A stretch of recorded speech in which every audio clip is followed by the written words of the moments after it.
아침마다 말씀으로 밝은 빛을 채우네. 사랑의 하나님 아버지, 새로운 각오로 살 수 있는 새 아침을 주셔서 정결함과 회개함으로 다시 시작할 수 있는 능력을 주시는 주님의 은혜에 감사 찬양드립니다. 새해도 우리의 마음을 살피시고 말씀으로 깨끗게 하시는 주님께 감사드리며 우리들 마음의 그릇을 주님의 말씀으로 채워주옵시고 세상의 염려와 욕심, 헛된 생각들을 비우게 하시어 하나님이 약속하신 비전과 소망으로 가득 채워 주옵소서.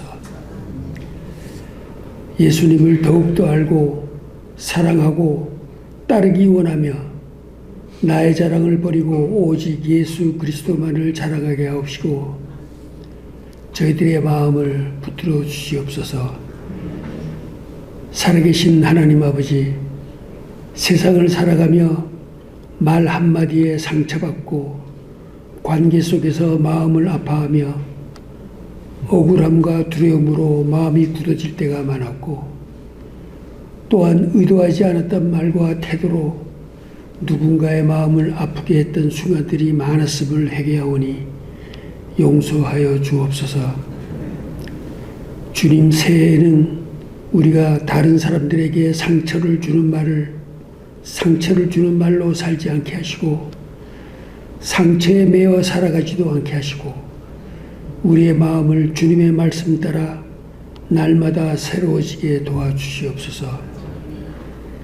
하나님 아버지, 올해는 우리 모두가 화목의 대사로서 부르심 자리에서 가정을, 교회를, 이웃을 그리고 이 땅을 그리스도의 사랑으로 하나 되게 하는 통로로 쓰임받기를 원하오니 날마다 기도와 말씀을 통해 사랑을 충전하며 십자가의 능력으로 살아가게 하옵소서.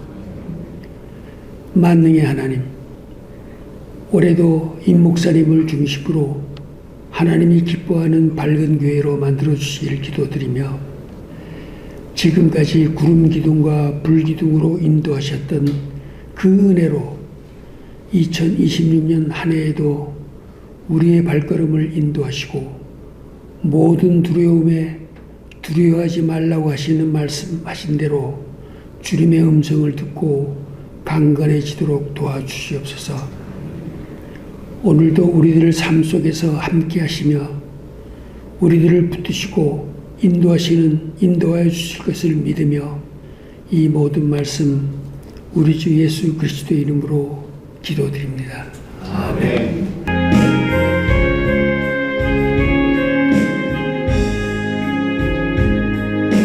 예수 우리 왕이요 이곳에 오셔서 우리가 왕께 드리는 영광을 받아주소서. 우리는 주님의 백성, 주님은 우리 왕이라 왕이신 예수님 오셔서 자정하사 다스리소서. 예수 우리 주시오 이곳에 오셔서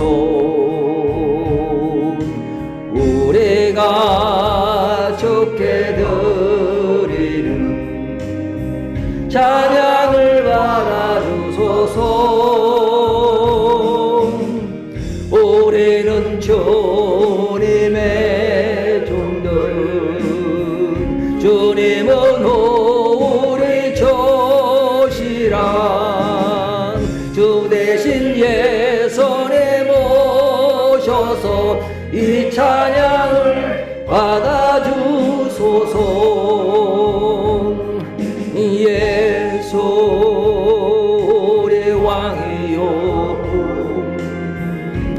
이곳에 오셔서 우리가 왕께 드리는 영광을 받아주소서. 우리는 주님의 백성, 주님은 우리의 왕이란 왕이신 예수님 오셔서 자정하사 다스리소서. 예수 오래 주시오. 이곳에 오셔서 우리가 주께 드리는 찬양을 받아주소서.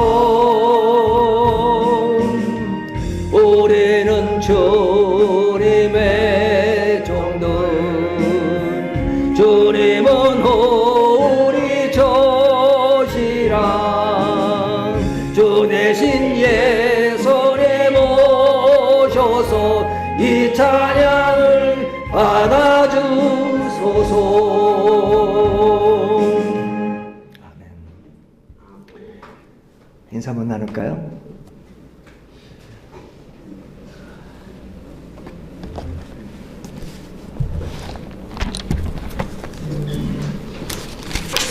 네.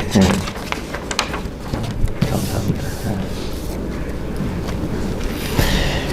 예, 이렇게 또 매주 이렇게 반가운 얼굴로 또 나누는, 겉으로만 나누는 것이 아니라 마음을 나누는 시간이 되어서 너무너무 좋습니다. 저희가 주일 예배도 또 새벽 기도회도 창세기 계속 하고 있으니까요. 쭉 따라가시면 좋을 것 같고요. 창세기 아침 시간은 이제 31일까지 21장까지 하고 이제 끝납니다. 그리고 이제 2월에는 요한복음을 묵상하게 되고요. 나중에 창세기 다음에는 언제가 될지 모르지만 이제 22장부터 50장까지 또 다른 달을 또 아마 정한 것 같습니다.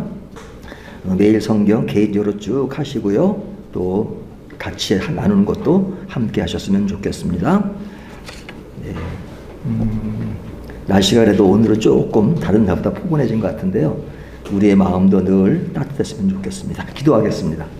하나님 아버지 감사합니다. 오늘도 이렇게 모여서 함께 찬양하며 함께 주님의 이름을 부르며 함께 우리가 믿음 안에 한 형제요 주의 자녀인 것을 확인하게 하시니 감사합니다.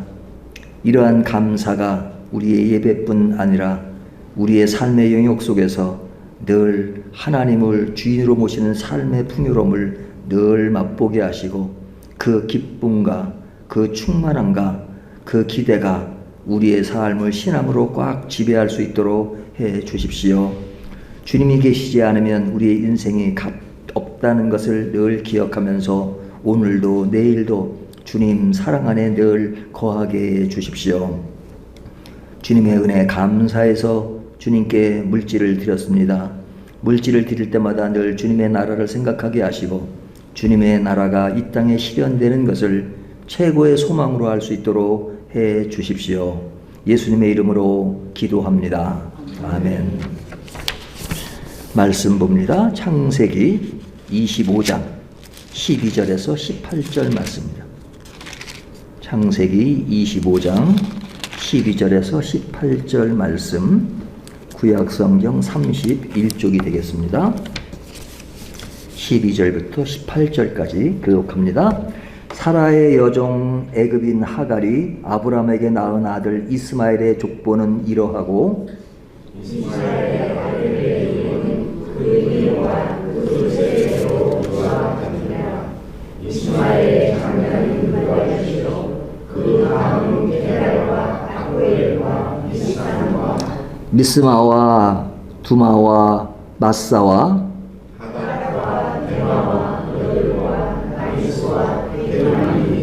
이들은 이스마엘의 아들들이요 그 촌과 부락대로 된 이름이며 그 족속대로는 12 지도자들이었더라. 이스마엘은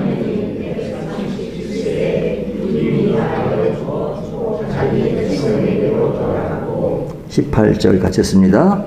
그 자손들은 헬라도 아수르로 통하는 애굽한 수까지 이르러 그 모든 형제의 맞은편에 거주하였더라. 아멘.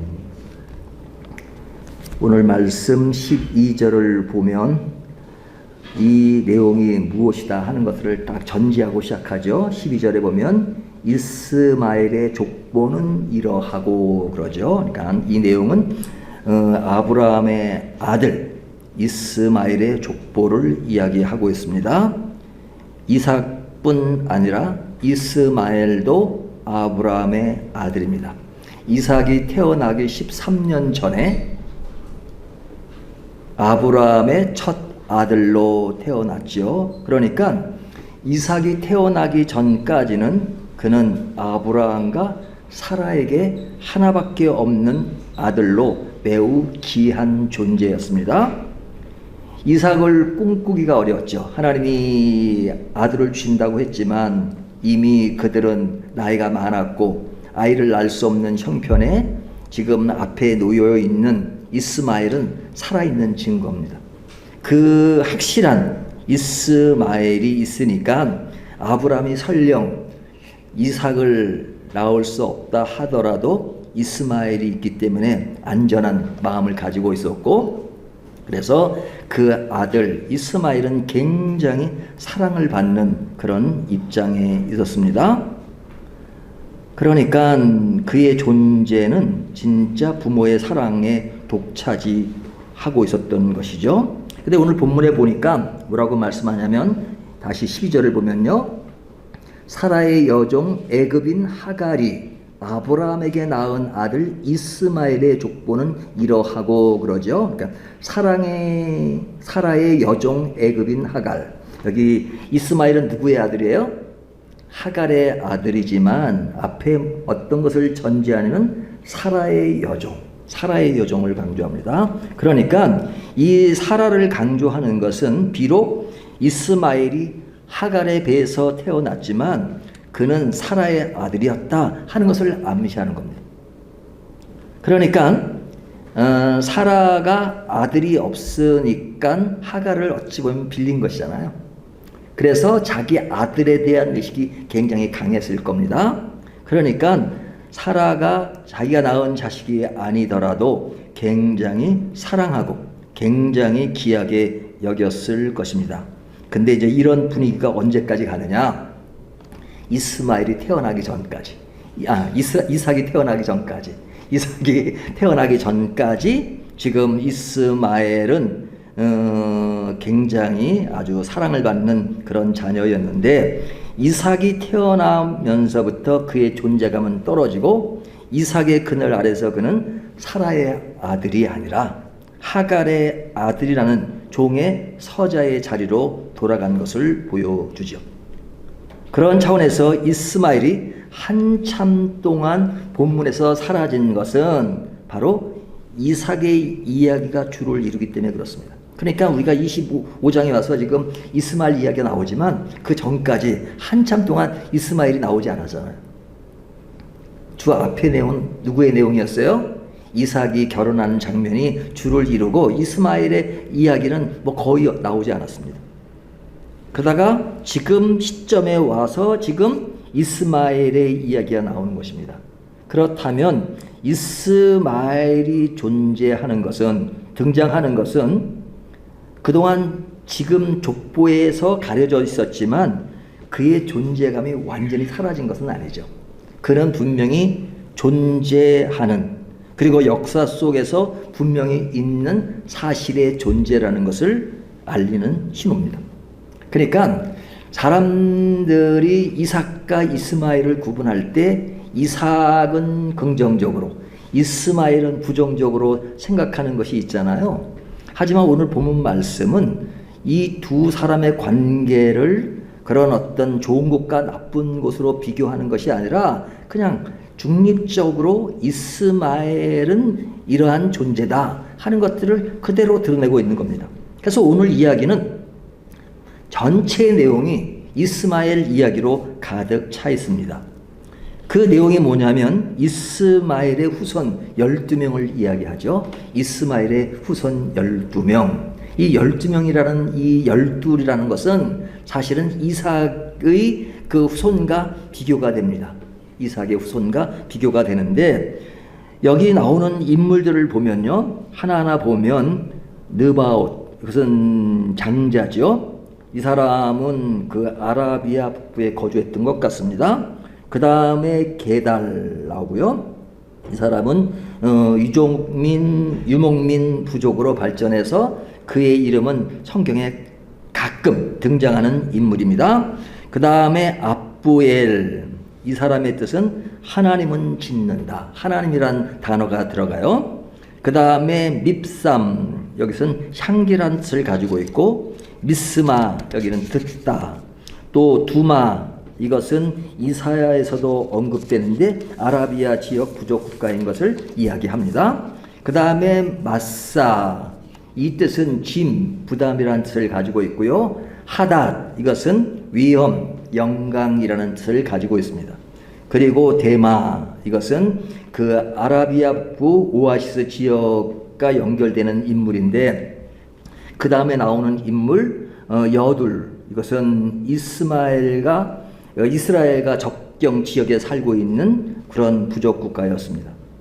그리고 나비스 게드마라는 인물이 나오는데 이 사람들은 생명, 호흡, 동쪽이라는 뜻을 가지고 있습니다. 그러니까 이 이름들의 뜻을 보면 이 사람들이 뭐 완전히 어떤 선과 반대되는 어떤 모습의 인물들이 아니고 이름들을 보면 뭐 하나님이라는 단어가 들어가기도 하고 뜻이 들어가기도 하고 그 다음에 거기 보면 굉장히 긍정적으로 이름의 뜻이 포함되는 것을 볼 수 있잖아요. 우리가 옛날 이름을 보면 그런 이름 속에서 그 의미를 드러내는데 여기에 이름의 뜻을 보면 대체적으로 다 좋은 의미를 담고 있습니다. 그런데 오늘 본문에 보면 이 이스마엘의 아들들이 모두 12족속의 지도자가 되었다 이렇게 얘기하죠. 12족속의 지도자가 되었다 이렇게 이야기합니다. 그러니까 이들은 그 새로운 나라의 부족 국가를 이루면서 그들은 많은 영향력을 끼친 사람들입니다.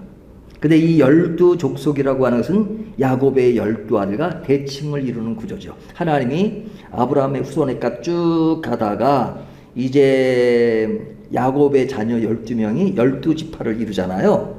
12지파를 하나님이 그 사람에게 번성하라 생육하라는 약속의 말씀을 주셨고 그래서 12지파가 형성되는데 지금 이스마엘에게도 12아들이 나와서 그들이 지금 12족속의 지도자다 하는 어떤 서로 대칭으로 이쪽도 12, 이쪽도 12를 말하는 것을 보면 지금 하나님이 이스마엘에게도 약속을 하셨잖아요. 너는 하나님의 복을 받아 그러고 번성할 것이다 하는 그것이 이루어진 것을 볼 수 있습니다. 그러니까 이 명단은 하나님의 신실하심을 보여주는 증거로 이스마엘도 큰 민족을 이루게 하겠다는 하나님의 약속이 실제로 이루어진 실제 기록을 이야기하고 있는 것이죠. 그래서 이스마엘의 후손들이 지금 북왕에 가고 있다. 그리고 정착해 있다 하는 이야기를 하는 겁니다. 그리고 그것을 족보로 남긴 것입니다. 그러면서 여기에 이스마엘의 마지막을 어떻게 이야기하고 있냐면요. 17절 이스마엘은 향년이 137세에 기운이 다하여 주고 자기 백성에게로 돌아갔고 그러죠. 자 여기 보면 이스마엘은 언제 죽었어요? 137세 까지 살았습니다. 그리고 자기 백성에게 돌아갔다라고 이야기합니다. 굉장히 긍정적인 표현이죠. 그리고 137세까지 살 때 그는 향년을 다하여 향년이 137세의 기운이 다하여 그렇죠. 그러니까 기운이 다했다는 것은 기운이 있을 때까지 그냥 건강하게 잘 살았다는 얘기죠. 그러니까 그의 인생에 굉장히 어떤 병이 들어서 시달리고 고통 가운데 그렇게 산 인물이 아니고 그냥 죽을 때까지 그냥 평범하게 그 삶의 기본적인 흐름을 유지하다가 때가 되어서 나이가 들고 기운이 다가가니까 그의 인생을 137세로 마쳤다. 이렇게 이야기하는 것입니다. 그도 역시 다른 지역에서 족장으로서 그 역할을 잘 하다가 때가 되어 생을 마친 것을 이야기하는 겁니다. 우리가 이제 창세기를 보면 12장부터 50장까지를 족장 시대라고 하잖아요. 족장 시대. 아브라함도 족장, 그다음에 이삭도 족장, 야곱, 요셉까지 족장. 물론 요셉은 애굽의 총리가 되지만요. 그러니까 족장 시대라고 구분하는 것처럼 지금 이스마엘도 이스라엘 지역은 아니지만 그런 그 다른 지역에서의 족장인 것을 강조합니다. 그래서 이 아랍인들에게는요, 이삭보다 이스마엘이 유명합니다. 이스라엘 사람들은 우리의 조상 그럼 누구예요? 아브라함의 아들 이삭으로 내려오지만 이 아랍 사람들에게는 이스마엘이 자기들의 조상이란 말이죠. 자기들 조상. 그러니까 이삭 정도에 대한 이미지는 그냥 이스마엘의 형제였다. 하지만 이스마엘은 장자고 이삭은 그 밑에 동생이고 그냥 동생 정도로 우호적인 생각을 가지고 있지만 그들이 생각하는 그 이스마엘의 비중은 만약 100이라고 하면 이삭의 비중은 그냥 얼마 안 돼요. 그들의 인식은 그렇습니다. 그러니까 이스마엘은 그 아라비아의 그들은 조상으로서 그들 신앙의 계승자로 생각을 합니다. 이삭은 그냥 나쁘게 평가하진 않지만 좋은 형제로 생각합니다. 그런데 뭐 그들이 그렇다 하더라도 본문은 오늘 이스마엘을 어떻게 평가하고 있느냐, 오늘 본문 아무리 들여다봐도 이스마엘을 악으로 규정하지 않습니다. 오히려 그가 하나님의 복을 받아 번성했다라고 기록하고 있는 것이죠. 그리고 18절을 보면 그 자손들은 쭉 나오다가 제일 뒤에 보면 그 모든 형제의 맞은편에 거주하였더라 그러죠. 자, 여기에 형제들은 뭐 자기들의 형제도 될 수 있지만 이삭을 배제한 게 아닙니다. 이삭도 그의 형제잖아요. 그러니까 그의 삶은 지역은 달라도 서로가 형제로서 존재했다는 것을 이야기하고 있죠. 그러니까 그의 인생은 그냥 평범하고 그리고 악의 길로 가는 그런 모습이 아니라 그냥 평범하게 간 것입니다. 그리고 그에 대한 기록은 중립적으로 기록한 것입니다. 왜 자꾸 중립을 강조하느냐? 우리가 족보를 보면 중립적이 아니고 이게 좋은 것과 나쁜 것으로 대비시키는 족보가 있잖아요. 그 족보가 어떤 족보죠? 생각나세요? 가인의 족보와 셈의 족보. 셈의 후손은 하나님의 아들로 표현하고 있고 사람의 딸로 가인의 후손을 얘기하고 있잖아요. 그래서 가인의 후예는 애녹성을 만들어가지고 그 안에서 벌어지는 어떤 인간의 잔악함, 살인 이런 것들을 강조하고 가인의 후예에 대한 굉장히 부정적인 이야기를 합니다. 그러나 셈의 후손, 그렇죠? 물론 노아 홍수가 오기 전에 그 어떤 셈의 사람들이 조금 더 탈선하는 그런 모습을 보이긴 하지만 그러나 이 족보는 두 개를 완전히 대비를 시켜요. 좋고 나쁜 것으로. 하지만 이삭의 족보와 이스마엘의 족보를 구분하지만 이것이 선과 악으로 구분한다든지 좋고 나쁨으로 구분하는 것이 아닙니다. 뿐만 아니라 여기 이삭이 살던 곳이 어디예요?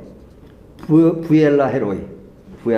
이 부엘라 헤로이는 그 앞을 따져보면 그 이스마엘의 엄마 하갈이 그곳에서 하나님 앞에 어려움을 호소할 때 하나님이 그에게 물을 주시고 우물을 발견하게 하시고 그리고 그때 너의 후손에게 하나님의 복이 있을 것이라고 이야기했던 것입니다. 그러니까 그 곳에서 이삭이 거주하는 것을 보면 성경은 이삭과 이스마엘의 관계를 혈연적으로 이어진 것을 부인하지 않습니다. 그리고 어떤 신앙적으로 선과 악의 문제로 구분하지 않습니다. 만약에 그렇게 구분한다면 뭐 이스마엘에 대한 존재를 이렇게 기록할 필요도 없죠. 족보도 뭐 빼버리면 되잖아요. 예? 말이 안 되면 빼버리는 그런 시대에 그냥 지금 앞에 지금 아브라함 얘기가 나오잖아요. 아브라함이 죽었다. 그러면서 바로 나오는 것이 이스마엘의 족보가 나오고, 그리고 다음 주일날 이루어지는 것이 지금 19절에 아브라함의 아들 이삭의 족보는 이러하니라. 그래서 이삭의 족보가 나옵니다. 그 이삭의 족보 앞에 이스마엘의 족보를 먼저 등장시키죠. 그러면 앞의 족보는 나쁜 족보고 뒤의 족보는 좋은 족보다, 이렇게 이야기하지 않습니다. 그냥 순서대로 아브라함의 죽으면 이스마엘의 족보가 먼저 나오고 그 다음에 이삭의 족보가 나오는 것을 보면 이 둘은 그냥 좋고 나쁨으로 규명하지 않고 어떤 선과 악의 두 인물로 비교하는 것이 아니라 그냥 순서적으로 구분하는 겁니다. 단지 구분해야 될 부분이 있다면 뭐냐면 언약과 비언약의 구분이죠. 그러니까 하나님이 언약의 후손으로 이삭이 이루어지는 것이고, 그리고 이스마엘은 언약의 후손은 아니죠. 비언약의 후손이죠. 근데 이제 우리가 이 언약과 비언약이라는 말을 볼 때 우리는 굉장히 한쪽은 긍정적이고 한쪽은 부정적으로 생각합니다. 하지만 이 자체를 우리가 어떤 신앙의 눈으로 보지 말고 이스라엘을 중심으로 생각해 본다면, 이스라엘 백성들은 아브라함을 뭐로 생각해요? 자기 민족의 조상으로 생각하잖아요. 우리의 조상은 누굽니까? 뭐 당군 뭐 이렇게 얘기하잖아요. 네? 근데 이스라엘 사람들은 누구나 다 우리의 조상은 누구냐? 이스라엘이죠. 실제로 이스라엘이 형성된 것은 아브라함부터 시작하는 겁니다. 원래 그 이스라엘 땅은 이스라엘 사람들이 원래 있던 땅이 아니에요. 있었던 땅은 가나안 사람들이 있었던 것이고요. 가나안 땅에 아브라함이 들어와서 처음에는 헤브론이라고 하는 조그만 땅으로 시작해서 점점 인구가 불어나고, 그리고 인구가 많지는 않았지만 애굽으로 갔다가 다시 돌아오면서 큰 인구가 증가되고 계속해서 나오며 그 다음에 다윗 왕까지 해가지고 쭉 이어지잖아요. 그래서 그 사람들은 이스라엘이 된 겁니다. 이스라엘은 누구의 이름이에요? 야곱의 이름이잖아요. 야곱의 이름을 따가지고 이스라엘이라고 부른 겁니다. 그러니까 이스라엘은 아브라함이 조상입니다.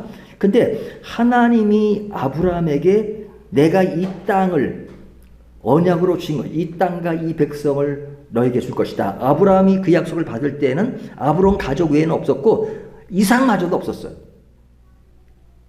그 약속을 받을 때는 이스마엘도 없었어요. 아무도 없는 아브라함과 사라만 있을 때 내가 이 땅을 너에게 주고 그리고 내 후손을 줄 것이다. 하늘의 별처럼 바다의 모래처럼 줄 것이다. 이 이야기는 이스라엘의 민족적인 차원에서 보면 그때는 아무도 없었지만 하나님이 그들을 조상으로 삼으셔서 이스라엘의 많은 후손들이 있게 하실 것이다 라는 차원에서 그는 언약의 조상이다 이렇게 생각하죠. 하나님이 그 언약을 했다는 민족의 그런 조상으로 아브라함을 생각했다는 겁니다. 근데 그 이스라엘을 형성하는 데 있어서 이스마엘은 이스라엘을 형성하는 그런 인물이 아니라 그는 다른 지역에서 아랍이죠. 아랍의 어떤 조상이 되지만 이스라엘의 조상은 아니다. 이스라엘의 조상은 아브라함서부터 이삭으로 흘러가는 것이다. 그런 의미에서 이삭과 이스마엘은 이스라엘이라는 나라 자체의 개념 속에서 볼 때는 하나님은 이삭에게는 이스라엘을, 이스마엘은 아랍을 그렇게 분류할 수 있는 거죠. 그러니까 이런 차원은 한쪽은 언약, 언약은 무엇에 대한 언약이냐? 이스라엘에 대한 언약이다 이거죠. 이쪽은 이스라엘에 대한 언약이 아니라는 차원에서 비언약이라고 말할 수 있죠. 하지만 아랍 입장에서 보면 누가 언약이에요? 이스마엘이 언약이죠. 이쪽은 비언약이고. 그러니까 이스라엘은 그래서 자기의 조상을 이스마엘을 자기 조상으로 생각하지 않죠. 이스마엘은 아랍 사람들이 자기들의 조상으로 생각하죠. 그런 의미에서 이스라엘 나라라는 땅에서 기준으로 볼 때 이삭은 언약의 후손, 이스마엘은 비언약의 후손으로 구분할 수 있는 겁니다. 이 구분은 선과 악에 대한 문제가 아니잖아요. 근데 이 말씀 속에서 그러면 우리는, 오늘 여기 있는 우리는 누구의 후손입니까? 아브라함의 후손입니까? 이스마엘의 후손입니까? 당연히 아브라함의 후손이라고 생각하시겠죠. 그렇죠, 장로님? 근데 한번 냉정하게 생각해 보자고요. 자, 지금 이스라엘 관점에서 이스라엘과 이스라엘 외 다른 땅을 구분해야죠. 그러니까 이스라엘은 아브라함이 자기들의 어떤 혈통적인 민족의 조상이에요. 그러면 아브라함을 제외한 다른 사람들은 다 비언약의 대상이죠. 그래서 이스마엘만 들어가는 것이 아니라 아브라함과 이삭을 제외한 다른 것은 다 비언약의 대상이란 말이죠. 그 후에도. 그렇다면 우리는 누구의 후예요? 혈통적으로 보면 우리 한국 사람은 이스라엘과 전혀 관계없죠. 그들이 말하는 이방인이죠. 이방인이잖아. 그러니까 이방이라는 차원에서 아브라함은 우리의 조상이 아니에요. 이삭도 우리의 조상은 아니에요. 그런데 물론 이스마엘도 우리의 조상은 아니지만 이삭을 중심으로 그 외 나머지를 하나의 분류로 놓고 본다면 도리어 우리는 이스마엘의 분야에 들어갈 수 있죠. 그렇게 나누면 안 되지만 그렇게 크게 나눈다면, 근데 우리가 아브라함을 조상이라고 말할 때 앞에 붙이는 단어가 뭐예요? 우리 민족의 조상 아브라함이라고 말하지 않죠. 믿음의 조상이다. 믿음의 조상. 여기 중요한 것은 믿음의 조상이다. 이스라엘 사람들은 믿음에 관심이 없어요. 자기들의 혈통적인 조상으로서 아브라함을 생각하죠. 그러면서 우리의 혈통의 조상으로 생각하는 겁니다. 하지만 우리는 혈통으로 따지는 것이 아니라 신앙의 관점에서 보는 겁니다. 신앙의 관점. 하나님이 언약을 주신 것은 민족이 부흥해서 번성할 거라는 그 자체의 포커스가 있는 것이 아니라 하나님이 우리 인간을 구원하시기 위해서 그 혈통에서 다윗이 나오게 하시고 다윗의 후손에 예수 그리스도가 오셔서 예수 그리스도의 십자가를 통해서 우리를 구원하시는 그 구원의 언약의 맥락에서 아브라함을 볼 때 믿음의 조상이다. 그런 의미에서 우리는 아브라함을 믿음의 조상이라고 보고 우리는 믿음의 후예라고 보는 것입니다. 이스라엘 사람들과 생각하는 것이 전혀 다른 것입니다. 자신들은 민족적 의미에서 혈통의 의미에서 아브라함을 생각합니다. 그러니까 그들은 어디에 빠져 있어요? 우리만이 하나님의 후손이다. 그래서 선민의식에 빠져가지고 굉장히 교만하고 이방인들은 인간으로 취급하지 않는 그런 모습을 지니고 있잖아요. 근데 우리는 그런 차원이 아니고 우리는 믿음의 차원에서 아브라함을 생각하는 겁니다. 그런 의미에서 하나님은 아브라함과 이삭과 야곱을 통해서 하나님의 구속의 흐름을 이어가신다. 그런 의미에서 이삭과 이스마엘은 어떤 믿음의 후예로서 하나님이 약속하신 그 역사가 어떻게 전개되느냐 하는 것을 이야기하는 겁니다. 자, 그렇다면 이 이야기를 다르게 보면 혈통적으로 이스라엘의 후손이라 하더라도 우리가 생각하는 믿음의 관점에서 그리스도를 믿지 않고 하나님을 믿는 사람이 아니라면 그는 믿음의 후손이 아닌 것이죠. 그러니까 그들은 이스라엘 사람이면 아브라함의 후손이지만 우리가 생각하는 믿음의 차원에서 보면 이스라엘 사람이라 하더라도 예수님을 믿지 않으면 우리와 같은 믿음의 후손의 관계가 아니죠. 반대로 이스마엘이 있는 그 후에 그 사람이 아랍 사람이라 하더라도 그 사람들 중에 예수님을 믿는 사람이라면 그는 우리와 믿음의 후예라고 말할 수 있죠. 그래서 신약시대에 오면 이스라엘 사람들이 가졌던 그런 어떤 민족적인 흐름을 완전히 깨트립니다. 깨트리는 분이 누구세요? 예수님이죠. 예수님. 사도 바울이 그렇죠. 바울 서신이나 사복음서에 보면 이스라엘이 가졌던 그릇된 선민 사상에 대해서 너희는 잘못됐다. 그런 것을 제일 드러낸 사람들이 바리새인들이었고 그런 사람들이었지만 예수님은 너희들이 생각하는 것은 그런 어떤 민족의 혈통으로 생각하지 이 돌들로 아브라함의 후손이 될 수 있게 할 것이다.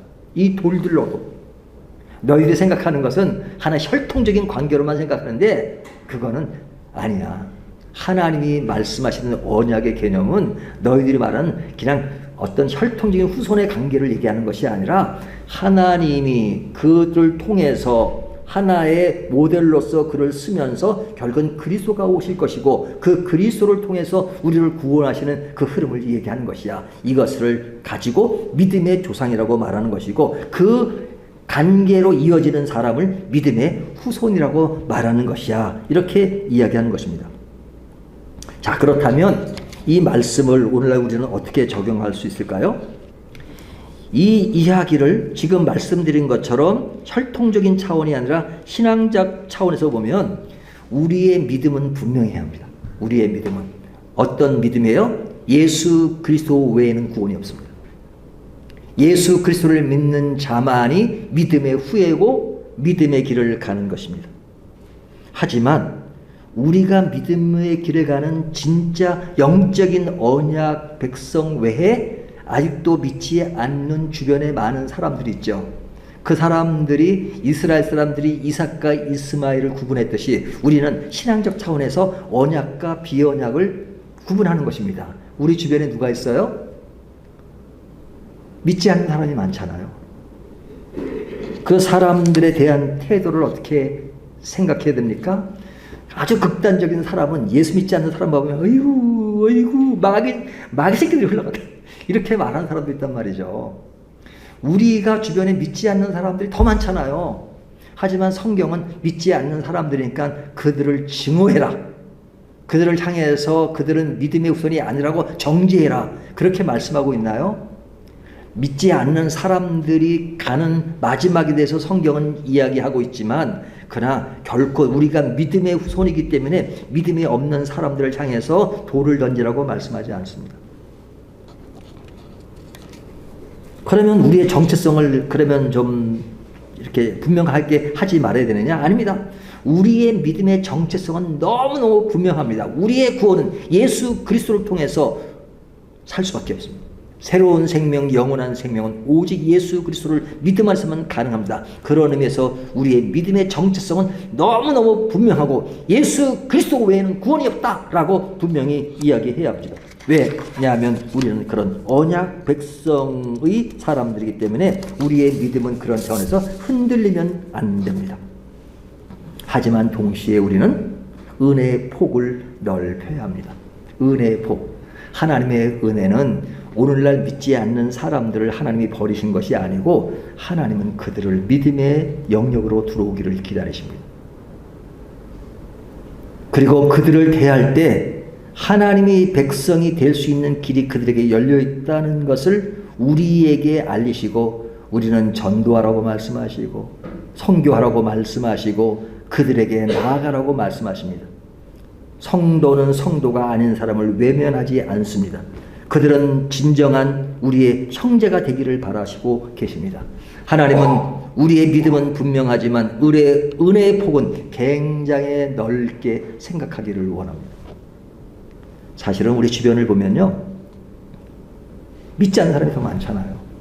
그리고 그들과 유대관계가 더 크잖아요. 뭐 물건을 산다든지 뭐 일을 한다든지 뭐 그러잖아요. 기독교인이라고 해서 다 그냥 예수 믿는 기업에만 들어갑니까?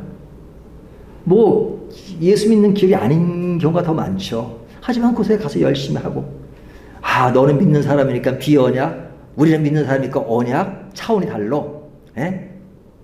그런 거 아니잖아요. 우리는 세상 속에 살고 있는 것입니다. 비언약의 백성들과 같이 어우러져 사는 것입니다. 그렇기 때문에 신약으로 넘으면 예수님은 사마리아 여인에게 어떻게 나아가셨어요? 사마리아 여인. 거기 사마리아 여인은 이스라엘 백성들은 사마리아 사람들을 이방인으로 생각했습니다. 자기의 정통적인 그런 혈통으로 생각하지 않았습니다. 하지만 그들이 그렇게 어떤 그런 혈통적인 민족성을 가지고 얘기했지만 예수님은 그를 무시하시고 사마리아 여인, 그 사마리아 여인은 인간에게 어떤 혈통적인 것뿐 아니라 그의 사생활 자체도 굉장히 문제가 많은 여자로 여겼던 사람이지만 예수님은 친히 그 여인에게 나아가셨습니다. 그리고 그 여인에게 그리스도가 누구신지를 알리셨습니다. 그를 변화시키셨습니다. 그리고 그를 초청하셨습니다. 그런 마음을 우리들이 갖기를 원하시는 거죠.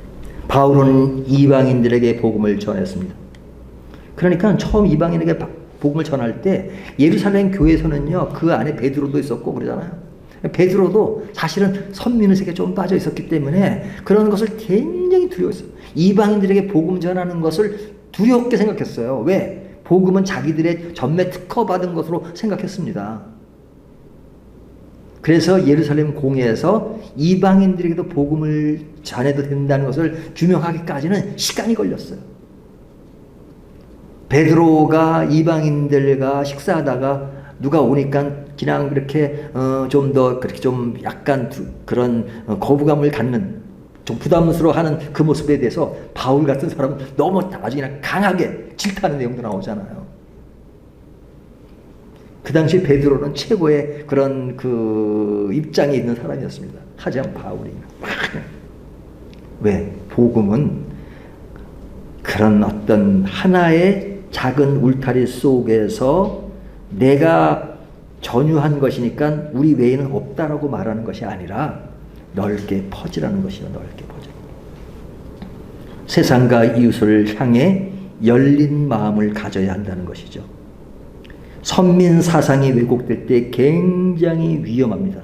이스라엘 사람들이 자신들만이 언약 백성이라는 사실을 자랑스러워하면서 때로는 배타적으로 우월감으로 변질되어 있는 그런 모습은 너무너무 안타까운 것이죠. 그래서 성경은 이스라엘 백성들을 향해서 뭐라고 말합니까? 목이 곧은 백성이라 이렇게 말합니다.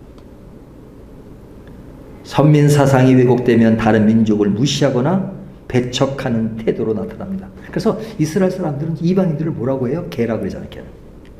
우리는 개에 대한 이미지가 좋잖아요. 그렇죠? 애완견.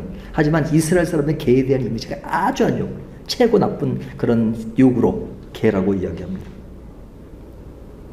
그러나 그들은 그렇게 이야기해도 성경은 그들의 이야기를 지지하지 않습니다. 오히려 모든 민족을 향한 하나님의 복의 계획을 보여주십니다. 그래서 하나님은 이스마엘에게 너희에게도 복이 있을 것이다. 민족이 늘어날 것이다. 이렇게 말씀하세요. 그렇다면 오늘날 교회도 마찬가지입니다. 교회는 믿음의 분명함을 가지고 있어야 합니다. 하지만 그 분명함이 은혜의 넓음을 좁히면 안 됩니다. 교회는 세상과 단절된 것이 아니라 세상으로 나아가라고 말씀하십니다. 너희는 세상의 빛과 소금이 되라 말씀하십니다.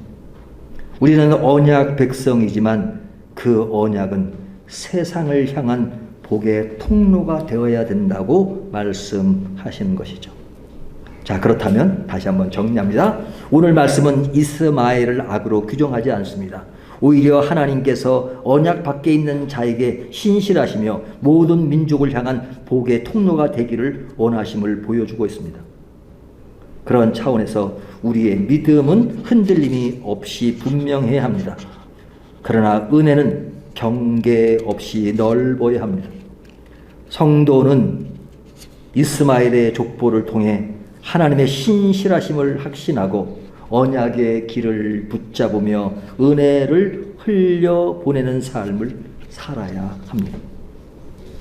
우리의 가정에서 그렇잖아요. 가정에서도 자녀들이 믿지 않고 또 하나님을 믿지 않는 경우가 있잖아요. 어떤 가정은, 극단적인 가정은 자녀들이 교회 안 나가니까 에휴 마귀 자식 마귀 이렇게 막 그렇게 얘기하는 사람들이 있어요. 그래서 상처받는 자녀들이 더 교회를 안 나가죠. 기다리고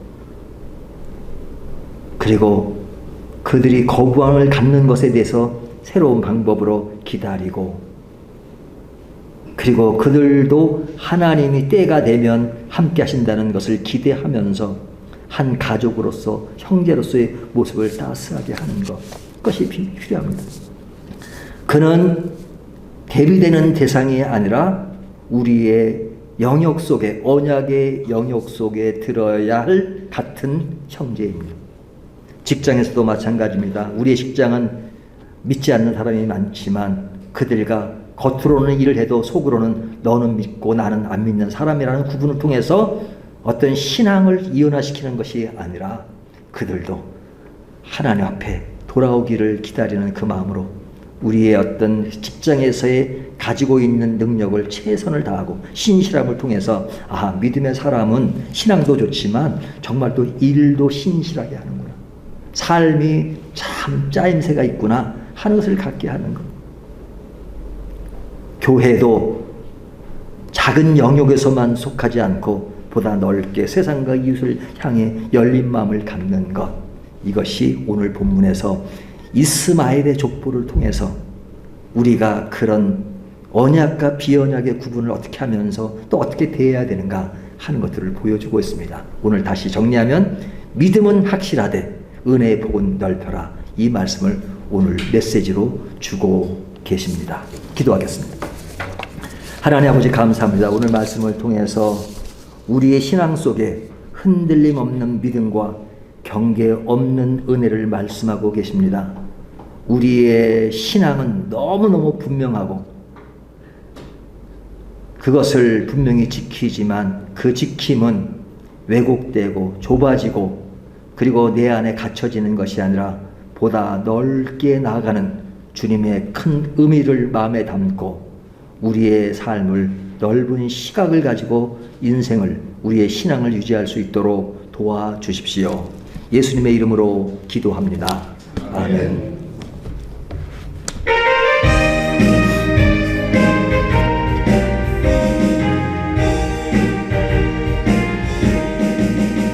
옳은 길 따르라 의의 길을 세계 만민의 참된 길, 이 길 따라서 살기를 온 세계에 전하세. 만 백성이 나갈 길, 어느 밤 지나고 동편다. 하나님 보아라 저 예수의 나라 이 땅에 곧 오겠네 오겠네.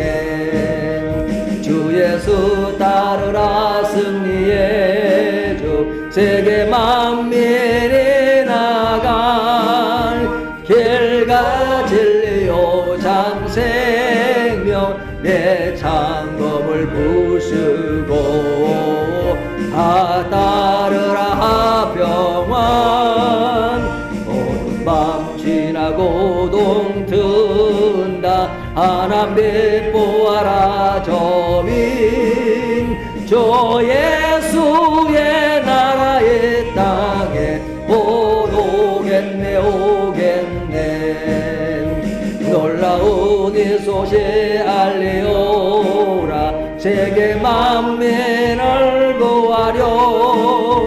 내 주 예수를 보내신 참 사랑의 하나님. 만 백성이 따를게 어느 밤 지나고 동튼다. 하나님 보아라 저빈 저 예수의 나라의 땅에 곧 오겠네 오겠네. 고난 길 헤치고 찾아온 길 많은 백성을 구한 길 모두 나와서 믿으면 온 세상에 마침내 이 진리에 살겠네. 오는 밤 지나고 동튼다. 하나님 보아라 저빈 저 예수의 나라의 땅에 곧 오겠네 오겠네.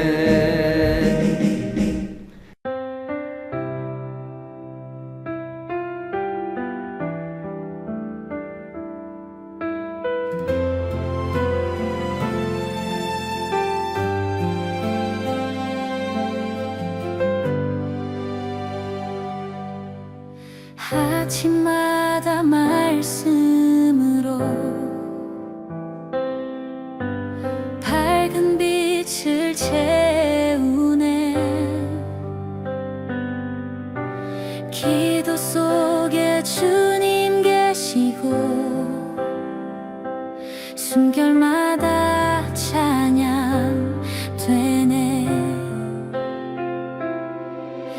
낡은 교회 그 이름처럼 세상 속에 예배하리 그